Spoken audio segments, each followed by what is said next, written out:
A revista ES Brasil reuniu especialistas e público interessado para discutir mais uma vez um tema de crucial relevância para a sociedade capixaba em mais um ES Brasil Debate. Nessa edição, o tema foi Mobilidade Urbana, Alternativas, Soluções e o Futuro do Ir e Vir na Grande Vitória. O público presente pôde se informar sobre como os entes organizados estão trabalhando em torno desta desafiadora temática. Confira agora o ES Brasil Debate, um conteúdo da revista ES Brasil. A Grande Vitória concentra 48% da população do Espírito Santo, que nesse ano agora, de 2017, a gente ultrapassou, de acordo com as estimativas do IBGE, 4 milhões de capixabas. Mais de 1.900.000 pessoas com uma única opção de transporte coletivo, na nossa região metropolitana da Grande Vitória, que são os ônibus, transporte coletivo.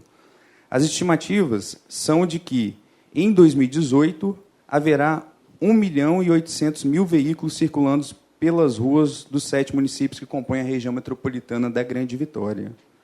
Diante desse cenário, e com a estrutura atual, quais seriam as medidas emergenciais para melhorar a acessibilidade e a movimentação de pessoas e cargas nesse espaço urbano?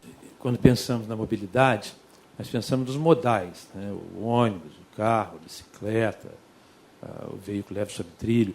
E raramente a gente se concentra no espaço urbano, na ocupação do espaço urbano. Um conceito já superado de que as pessoas morariam longe do trabalho e longe do lazer, é um conceito principalmente norte-americano, com os boroughs, com os suburbs deles, em que você poderia ficar longe. Para uma sociedade em que o carro vem até antes da cidade, isso funciona bem. Para o nosso modelo, em várias cidades do Brasil, isso não funciona. Então, uma das maneiras mais importantes de tentar resolver isso para os próximos 15, 20 anos é reorganizar a ocupação do espaço. Aí tem Jenny Jacobs, tem Richard Florida, uma série de pessoas que estão estudando as cidades compactas e as cidades inteligentes, que não são as cidades tecnológicas. As cidades inteligentes são aquelas que, muito rapidamente, você se diverte, você mora, você faz compras, deslocando muito pouco. Então, esse eu creio que seja um primeiro desafio, rever a organização do solo. E como isso pode ser feito concretamente? Plano diretor municipal. Vitória fez a revisão do plano diretor municipal, Vila Velha está fazendo, e a gente trabalha nesse sentido. A outra questão é o fim do achismo. A gente entender que a linha tem que passar por aqui de ônibus, que o ônibus tem que ser desse tamanho, biarticulado, triarticulado, e quem está dando certo é van. Então, as pesquisas de OD. Quando eu fui presidente do Instituto Jornal, eu fiz uma pesquisa de OD. Eu não sei quando foi feita outra. Em Vila Velha, contratou uma empresa no ano passado, tem uma pesquisa de origem e destino, são 10 mil domicílios, se tiver 3 pessoas no domicílio, são 30 mil pessoas, 1.200 ciclistas.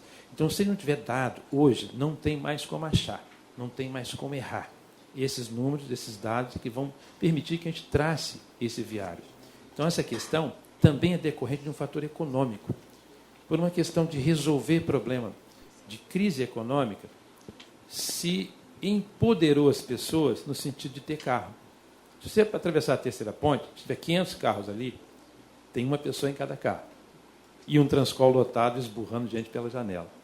Então, você praticamente foi obrigado, porque a Grande Vitória adensou muito, que urbanizou demais, e a gente continuou dependendo de um sistema que, por mais eficiente que ele seja, ele não atende às necessidades de locomoção da sociedade. Concordo com o que o professor Antônio Marcos acabou de dizer, de reorganização da ocupação do solo, e eu acrescentaria aí um pouco de mudança de cultura, onde se fala que melhorar a mobilidade urbana é abrir vias, é enlarguecer o espaço para que se tenha cada vez mais veículos. Isso é comprovadamente ineficiente.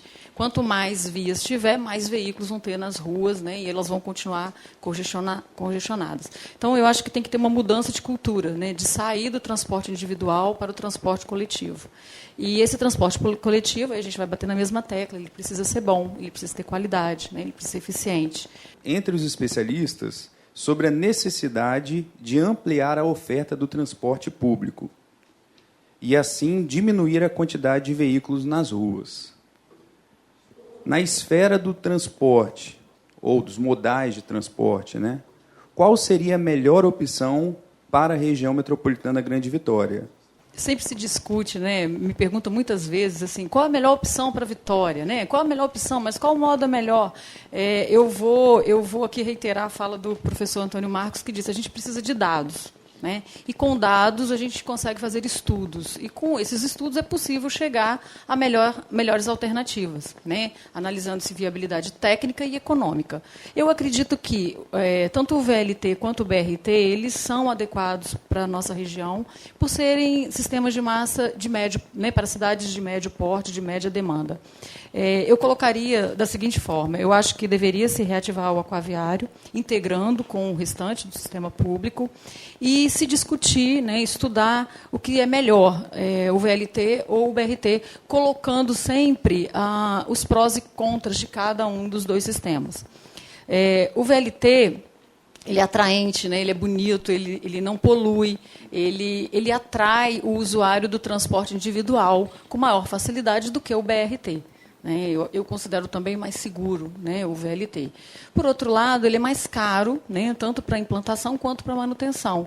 E também a sua implantação é mais demorado do que no caso do BRT. Então, o BRT é uma opção mais econômica, né? Mas o VLT ele tem outros atrativos, né? Então, eu reitero sempre isso: é necessário estudar, né, ver os prós e contras de cada uma das alternativas e chegar-se a uma decisão final. Mas eu acho que um dos dois, né, como transporte como opção terrestre e reativação do sistema aquaviário. E tudo integrado, obviamente, né? Não podemos falar de um sistema de transporte sem integração se a gente quer promover uma boa mobilidade urbana e um transporte de qualidade. Mas essa discussão sobre o modal aconteceu mais para trás, e a decisão foi pelo BRT. Eu não estava presente nesse momento da discussão. Ela durou muito tempo e a decisão foi pelo BRT a princípio. O BRT fica falando muito essas siglas, nem todo mundo conhece, mas é uma via segregada preferencial para os ônibus. E o projeto aqui foi que a faixa da esquerda seria usada. Aliás, em algumas cidades do Brasil, foi assim que foi implantado. E esse projeto ele ficou pronto em mais ou menos 35 quilômetros, entre Serra e Vila Velha, passando por Vitória, mas ele precisa de um investimento de aproximadamente 2 bilhões de reais, que hoje não estão disponíveis. Né? Não estão disponíveis. Então, eu acho que a gente deve continuar perseguindo essa solução e, diante da impossibilidade dela, nós trabalhamos junto ao BNDES para transformar o projeto e os recursos que já existiam, que são de aproximadamente 530 milhões, num preferencial pela direita. Não é nem exclusivo e nem pela esquerda, num preferencial pela direita. É o que a gente tem de prático, que a gente consegue fazer hoje. Recentemente eu estive lá, o processo demorou muito para ser aprovado, e a expectativa é que no próximo mês a gente tenha essa aprovação. Na esfera de infraestrutura, elevados e viadutos fazem parte da solução do transporte metropolitano e da mobilidade urbana? Qual a importância de ciclovias e ciclofaixas nessa perspectiva também complementar? São dois extremos, né? Acaba que as obras importantes de infraestrutura não são muito que uma tradição nossa. A gente tem feito pouco isso. Né? Demora a fazer uma ponte, praticamente não temos viadutos, né? 2 nos extremos, nas rodovias mais importantes, mas acaba que, em alguns momentos, eles aparecem como uma necessidade. Tem duas percepções, né? A questão dos elevados, dos viadutos, são importantes, mas sem tirar um pouco o foco do carro. Pensar em gente e pensar também em bicicleta. Várias cidades, vocês têm acompanhado a minha, não vão permitir mais a circulação de carro em áreas adensadas. Com relação à ciclofaixa, à ciclovia, é muito importante a cultura da sociedade, né? Para que a pessoa não fique insegura e sofra acidentes. E, por fim, não é também incentivar que cada um tenha a sua bicicleta. Hoje nós temos um sistema muito interessante de bike share, de bicicleta compartilhada, a Vitória já adotou, Vila Velha também tem agora, que é a bicicleta alugada, por R$ 60 por ano você pode usar a bicicleta. Então, para que você tenha a sua? É desincentivar cada um ter a sua bicicleta e ter uma bicicleta alugada. E, por fim, é tirar a ótica da ciclovia para o lazer. É a ciclovia para o trabalho. A ciclovia ou a ciclofaixa para o trabalho. E essa pesquisa de origem e destino ajuda isso. Trabalhar a ideia de que deslocamento para o trabalho e para as universidades são 20, 15 mil pessoas que tenham esse perfil. Obras estruturais demandam altos investimentos, um dinheiro não disponíveis nos cofres públicos, né, na maioria das vezes. O caminho mais acertado é firmar parcerias público-privadas, as PPPs.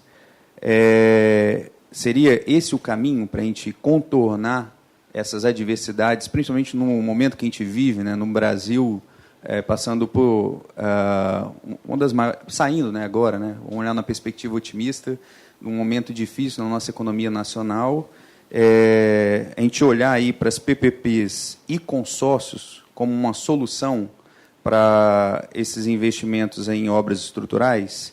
E a complementação da pergunta, né?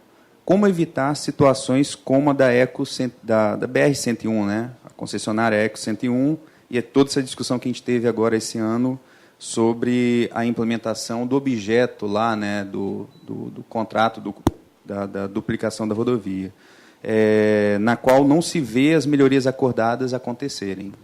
Eu sou totalmente a favor da redução do tamanho do Estado. O Estado não aguenta mais assumir os seus compromissos. Nós estamos em 2017. É um Estado paquidérmico, imenso, emprega muita gente. Então, eu sou a favor de concessões, parcerias público-privadas e o Estado como regulador. Se, às vezes, tem um exemplo que não é muito eficiente, não dá muito certo, nós não podemos descartar a ideia pelo exemplo, mas trocar o exemplo.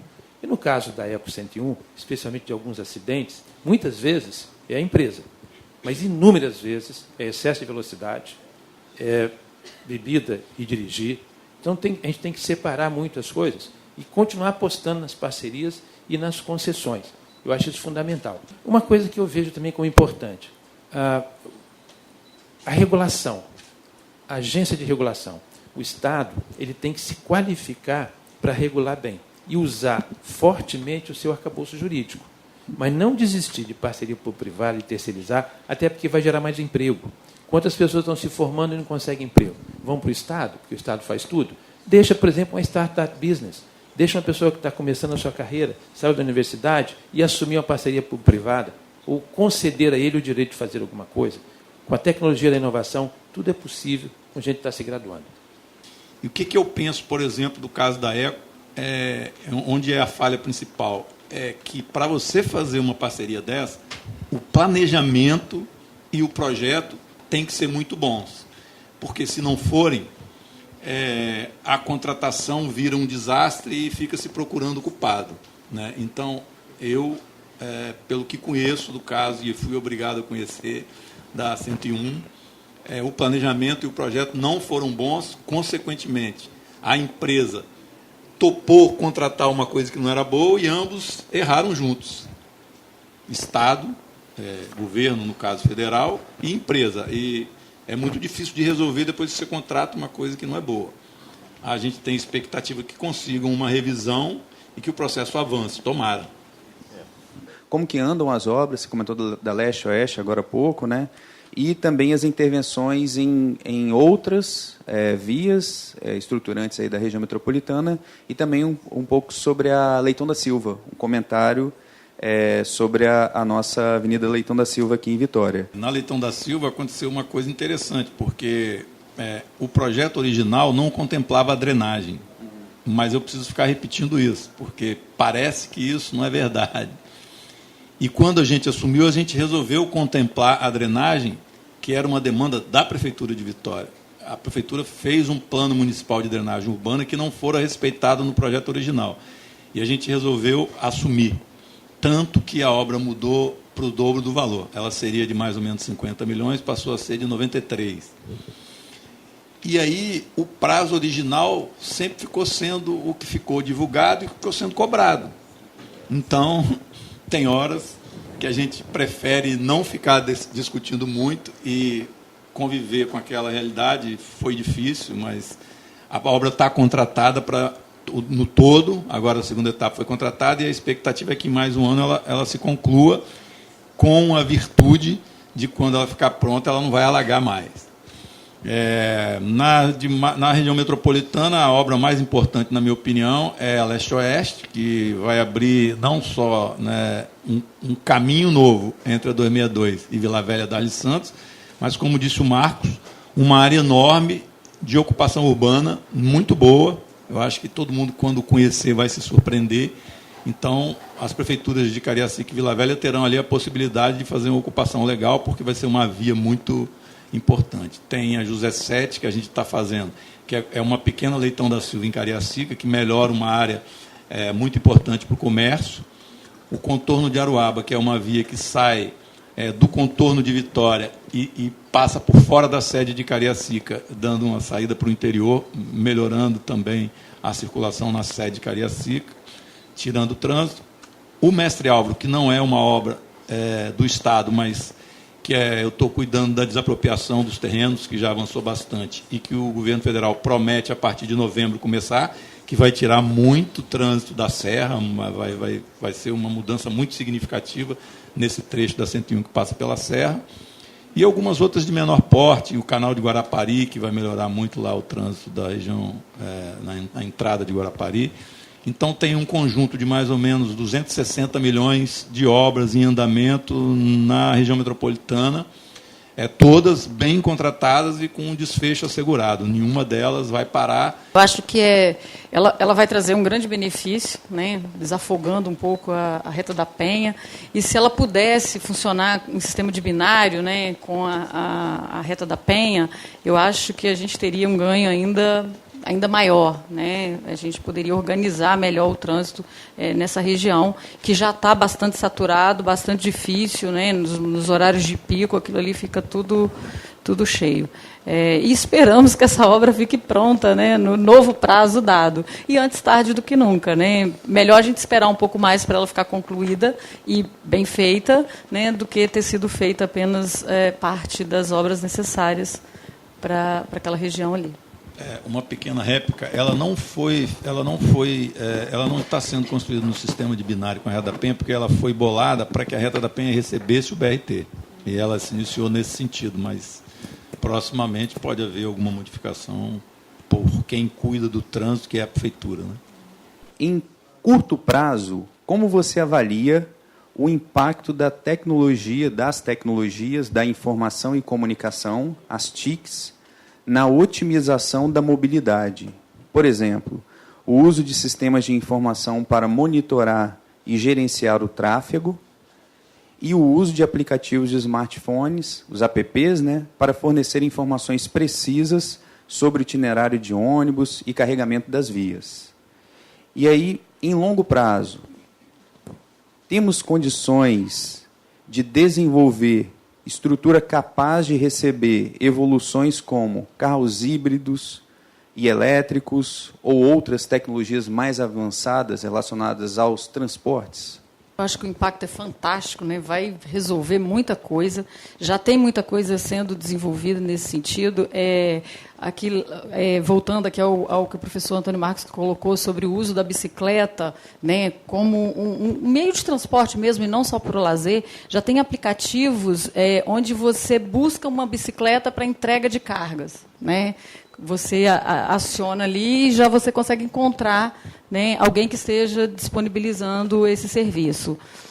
Nós fizemos um avanço, com licença, nós fizemos um avanço muito grande na tecnologia, que nós pegamos o georreferenciamento da frota com o sistema de bilhetagem. Nós não temos uma OD pura, mas nós criamos agora, na verdade, um mapeamento com o cruzamento dessas informações de deslocamento dessas pessoas, porque elas usam cartão, então elas saem de um lugar, vão para outro, mesmo pegando linhas distintas. Quando nós cruzamos a informação do sistema de bilhetagem com georreferenciamento, nós avançamos muito. Então, assim, numa OD pura de 100%, nós podemos alcançar a metade dessa visão de deslocamento dessas pessoas. Eu acho que praticamente, eu não coloquei ainda para o Paulo Ruiz, porque a gente já está acabando o teste para a gente colocar isso para avançar esse equipamento aí. o Estatuto da Metrópole. É uma política nacional que vem somar aí na política urbana brasileira, né, que foi fundada aí, a política urbana brasileira é moderna, né, recente, com o artigo 182 e 183 da Constituição de 88, que estabeleceu os marcos da política urbana brasileira, que foi regulamentada no ano de 2001 com o Estatuto da Cidade. E, nesse período, a população brasileira alcançou um patamar de uma taxa de urbanização acima de 80% da população brasileira residindo em cidades. No Estado do Espírito Santo, esse percentual chega, na média, acima de 85%. 85% a 86% são os dados da PNAD do IBGE. Na Grande Vitória, tem municípios como Vila Velha, que chega a mais de 90% da população residindo em áreas urbanas, né? Vitória, 100%, de acordo com o IBGE, né? E o que vem crescendo no Brasil nos últimos anos é essa tendência do processo de metropolização, que é entendido na literatura especializada como o estágio mais avançado do processo de urbanização. Discussão sobre a gestão metropolitana. Como o plano de desenvolvimento urbano integrado irá contribuir para a solução do problema da mobilidade na Grande Vitória. Como secretário de Desenvolvimento Urbano Municipal, esse projeto do PDUI, e eu fiz uma colocação, Paulo Roel, Luciane estava lá, porque eu estou fazendo o plano diretor da cidade também, de Vila Velha. Mas esse é um plano da região metropolitana. Eu perguntei assim, Luciane, qual é o projeto estratégico do governo? VLT, BRT, o túnel, o aquaviário, a quarta ponte, a quinta ponte. Eu preciso saber qual é esse projeto estratégico para que eu desenhe o meu planejamento urbano. Ela, não tem, Antônio Marcos. A Luciane trabalhou comigo no Instituto Jones. Não tem, porque já houve um tempo, Paulo, que era o BRT. Aí o município se organiza para o BRT. As vias, onde vai verticalizar, onde não vai. Não, agora não é BRT mais não. Agora é isso aqui. Daqui um pouco aparece o túnel. Então, essa indefinição, Pablo, eu acho que prejudica um pouco essa visão. E o segundo comentário que quero fazer é que nós estamos também com a miopia da metrópole central, da capital. Nós temos que ter as metrópoles regionais. Eu tenho que juntar 5 municípios do interior, 4 municípios do interior, fazer as metrópoles, que eu vou desinchar aqui e eu reduzo o problema de mobilidade. Ficou pronto o projeto de lei, né, que você participou, que vai ser encaminhado à Assembleia, com as diretrizes, né, do PDUI, e um dos itens que foi contemplado é a mobilidade urbana. Lógico que isso é um negócio de longo prazo, que vai ser trabalhado por quem está aí. Eu acho que a proposta mais concreta que a gente tem no momento, no caso da mobilidade urbana, é uma arrumação no que existe hoje, ou seja, então, através da implantação das faixas preferenciais, que tem que ser feita junto com as prefeituras, pelas prefeituras, a gente buscou o recurso para fazer, e a integração do transporte coletivo com Vila Velha e Vitória, que ainda não existe, que vai reduzir um pouco, vamos dizer assim, a quantidade de ônibus circulando e otimizar o sistema. Isso é uma coisa não do plano, mas uma coisa prática que a gente está fazendo no curto prazo. E eu acho que, no caso da mobilidade, uma coisa muito importante do plano é que ficam assegurados, ou pelo menos desejadas, né, as informações para que se preserve os espaços viários para, no futuro, a gente continuar trabalhando para melhorar essa integração e essa mobilidade. Eu acho que essa contribuição da tecnologia, da informação, vai ser mais, não para você chamar o Uber, é para você não precisar do Uber. A gente passa no crescimento do teletrabalho. As pessoas trabalharem em casa, elas não precisam mais ir ao local de trabalho e congestionar o trânsito. E como pode ser feito isso? Não só na sua casa. No seu prédio tem quantos andares? 8, 10. Lá embaixo tem o quê? Tem sauna, tem churrasqueira. E cadê o coworking? Cadê aquela sala que você poderia descer e estar trabalhando com uma pessoa que está no Rio, está ali em Novo México, está em Jardim Camburi?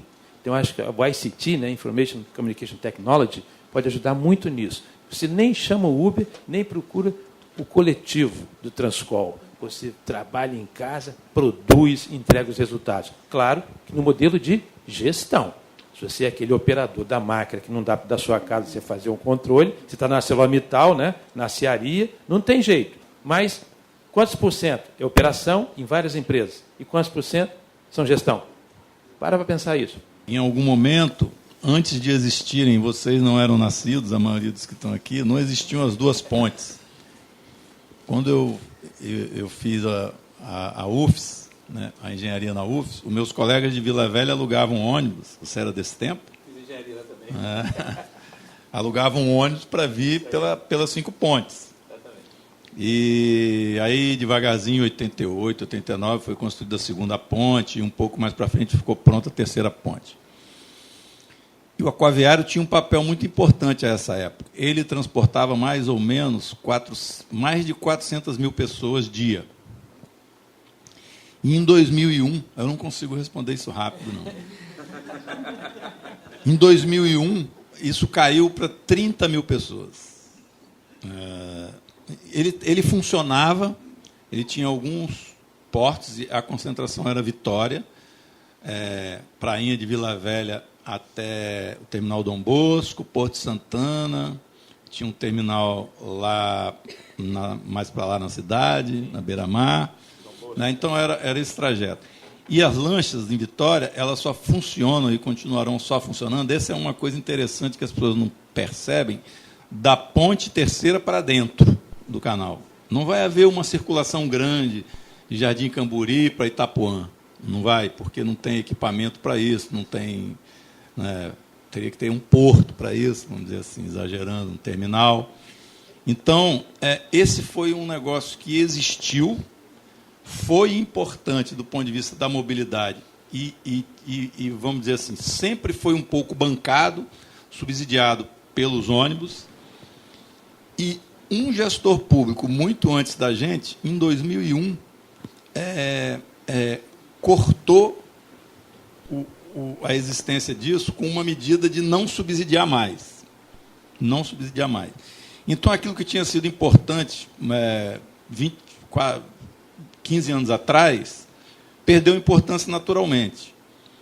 Agora tem um desejo de retomada, e cada um pensa um pouco de um jeito disso, mas assim, o projeto que foi apresentado um pouco antes de eu chegar, ele era muito caro, mais de 1 bi, e é inviável nesse momento, com refazer terminais e comprar equipamentos e tal. Então, o que a gente pensa, e aí Vila Velha e Vitória tem trabalhado isso, é estimular para que, de uma forma, ao contrário, ao invés de fazer um investimento e começar uma coisa grande, forçada, é que se estimule a iniciativa privada a vir trabalhar nisso de alguma forma. O desejo de OD, de origem e destino, a pessoa ela sai de casa e, teoricamente, ela já quer descer já no trabalho. Então, a integração física dos terminais possibilitou essa única viagem, né? Então, quando nós vimos na ótica do aquaviário, nós estamos vendo a cultura do transbordo, de você pegar um ônibus, descer no terminal, pegar a travessia, e nem sempre o tempo de travessia com a descida do ônibus vai casar. Então, aí você tem uma outra embarcação para pegar para o seu destino. Então, esse cálculo também do desembarque e embarque pode inviabilizar. É como vocês falaram, a OD é importante porque você pega onde as pessoas moram, para onde que elas vão, o tempo de viagem, né? E tem uma situação que eu até conversei com o Paulo Rui. Teve algumas obras de infraestruturas que nós fizemos recentemente, foi um erro. Eu estava como secretário de Transporte de Vitória, eu debati isso fortemente na época com o Kleber. Quando foi feita a reforma da ponte de Camburi, ela deveria ter sido feita uma nova ponte de Camburi com altura maior.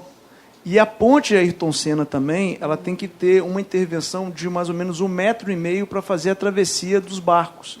Porque, mesmo que a gente não tenha um OD, mas nós já sabemos aquela sensação que trabalha com transporte no dia a dia, que tanto a Fernando Ferrari quanto a Reta da Penha é o destino das pessoas que vêm de Vila Velha, por causa da UFES. Eu tenho desse trabalho que nós fizemos, de cruzar informação entre o georreferenciamento e a bilhetagem, nós vimos que 80% das viagens que vêm do Transcol, quando a gente vê, é para a UFES. Entendeu? Então, assim, é um aspecto também que a gente tem que relevar. A parte da infraestrutura do canal, ela cria uma dificuldade. Quem pegou lancha aqui, pensa na lancha, vai pensar na lancha pesada, com óleo diesel, cara de operar e impraticável do ponto de vista do retorno do investimento.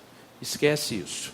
Hoje você tem lanchas muito mais modernas, de polímero, leves, que funcionam em vários lugares do mundo. Como que nós não podemos ter? Como que não é financeiramente interessante? Sim. Paris tem, Londres tem, Budapeste tem, Nova York tem, São Francisco tem, todo mundo que não tem nem a Bahia que nós temos, tem. Então você desconstrói a imagem, você tendo aquela lancha pesada e cara. Segunda desconstrução, que é o governo que tem que ter dinheiro. Esquece. O governo não tem dinheiro nem para muita coisa, faz ideia para botar uma aquaviária. Deixa a iniciativa privada correr o risco. Os modelos que funcionam em vários países são iniciativa privada. Ele vai definir o preço da passagem, ele vai ver se é interessante ou não, de que ponto a que ponto. Então, isso é fundamental de fazer. E a outra coisa da integração, apaga o Transcol da sua cabeça. Não é integrar com um Transcol caro, pesado, grande, é com um sistema de van, articulado de pequenos bairros, de pequenos polos, chegando até os pontos em que a pessoa pode entrar na embarcação. E aí vale um registro, parabenizar a Prefeitura de Vitória, que teve a feliz ideia de usar para turismo. Como é que você desperdiça? É inacreditável. Poucos países, poucos lugares têm uma Bahia com a beleza que nós temos, com Penedo, com Manguezal, com Porto de Paú. É lindo isso.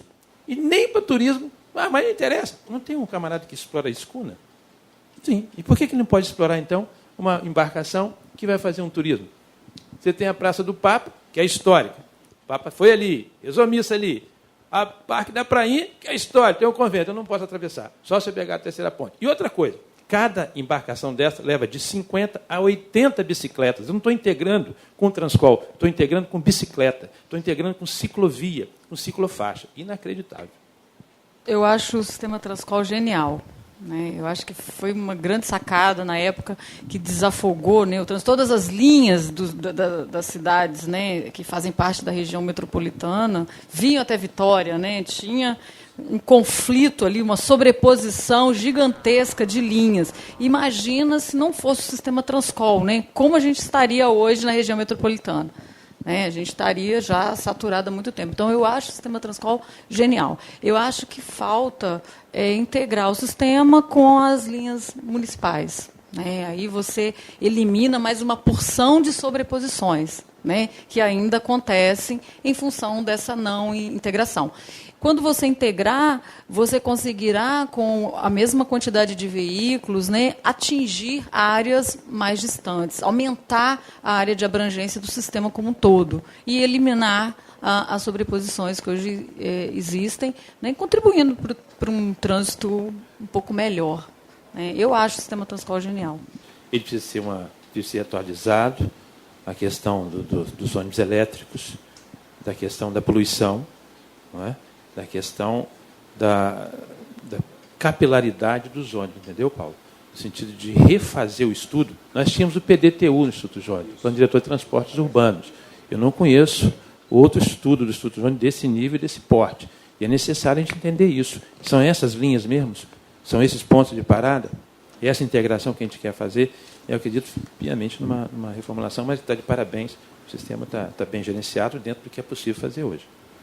É óbvio que ele tem muito que melhorar, né? Ele foi muito impactado pelo trânsito, então eu acho que o projeto do BRT, que faz o Transcol ter uma via preferencial, eu visitei os sistemas do Rio de Janeiro e de São Paulo, faz uma diferença muito grande. A gente vai melhorar o desempenho, né? Mas tem que fazer um investimento grande para isso. E tem que, de fato, partir para essa decisão da disputa com os carros, porque eu acho que o usuário do automóvel, quando a gente implantar o BRT, vai reclamar muito. Vocês acabaram não falando de uma situação que Vitória tem bastante, apesar de depois eu vou entrar no Transcol para fechar, que é a questão do semáforo de 3 tempos.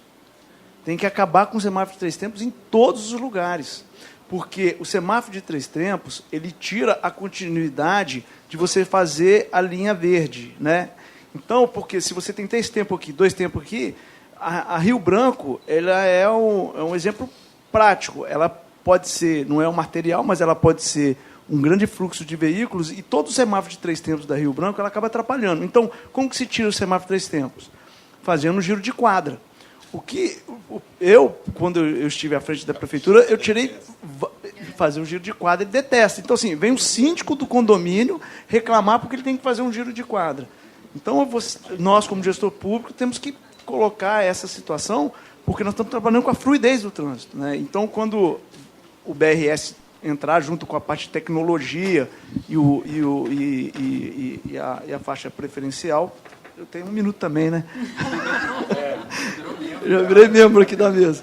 E em relação ao Transcol, tem que fazer um estudo de rede, realmente, com o sistema de bilhetagem, nós sabemos disso, e avançar numa coisa que o Paulo me cobra muito, na integração temporal. Porque muitas das vezes você não precisa de ir ao terminal para fazer um percurso negativo. Você pode trabalhar com um sistema de integração temporal. Praticamente de tudo que foi discutido aqui, Vitória, obviamente, está no centro dessa discussão.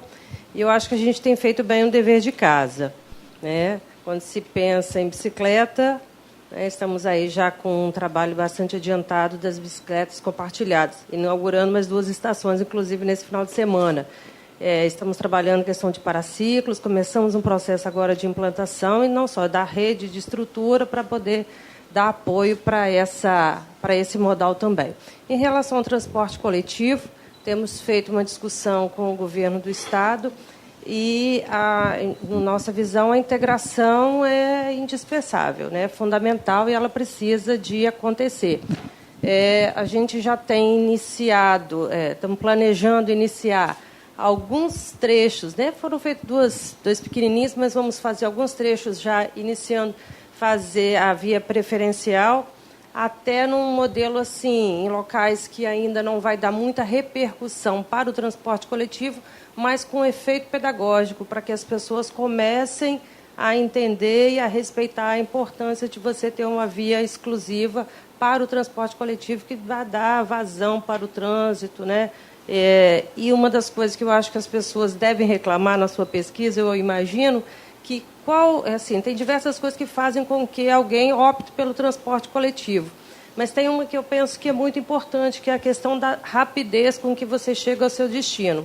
Hoje você entra num ônibus e entra numa fila de ônibus, né, e fica parado no trânsito durante muito tempo. E ainda tem a questão que a gente está competindo nas vias, como bem colocado, entre o transporte do metropolitano e o transporte municipal.